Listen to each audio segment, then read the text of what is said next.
Sidang mediasi gugatan yang dialami oleh Nyai Damina oleh anak-anaknya dilakukan di Pengadilan Negeri Pangkalan Balai Banyu Asin.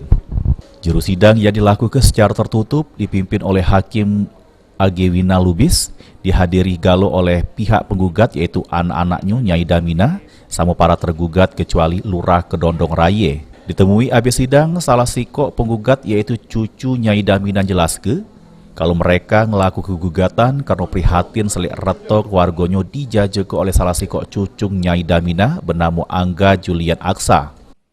Awalnya kita sebenarnya. Awalnya aku ngajak bibi-bibi karena ngapa? Bibi-bibi ini merasa tidak ganti waris di ahli waris, padahal mereka ahli waris juga. Sedangkan aku mewakilkan Abdul Ghani almarhum. Di sini niat aku pengen gugat Pak, bukan untuk mendapatkan harta. Seperti Angga, pengen menjualkan harta seluruh nenek.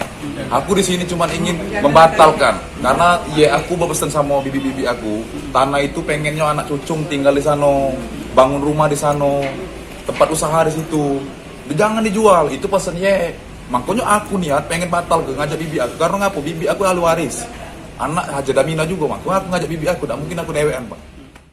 Atas hal itu, Nyai Damina Dewek selaku tergugat sangat berharap supaya sidang gugatan ini pacak berakhir dengan damai samuh kekeluargaan.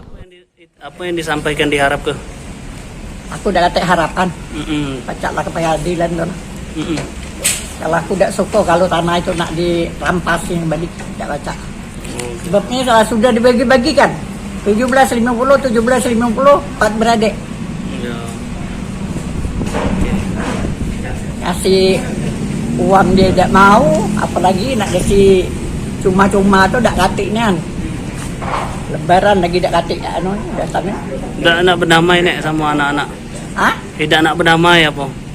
Kalau aku nurut baik. Nurut baik. Kalau dia nak berdamai kan tak kado di pengadilan terus. Sidang mediasi ini Dewek masih belum berakhir, rencananya bakal dilakukan lagi minggu depan di Pengadilan Negeri Pangkalan Balai Banyu Asin.